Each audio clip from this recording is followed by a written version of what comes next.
咁如果你問我第二屆，我梗係希望佢哋更加夠膽死啦。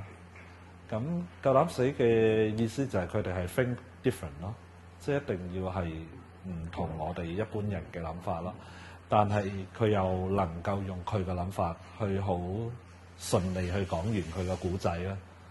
咁如果你問我有乜嘢忠告佢哋，我覺得就係拍自己想拍嘅嘢，諗自己想諗嘅嘢，講自己想講嘅嘢，然之後諗一個好嘅方法講好佢。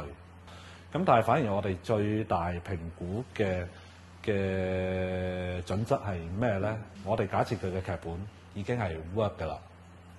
因為佢哋每一個人都有自己嘅想法嘅。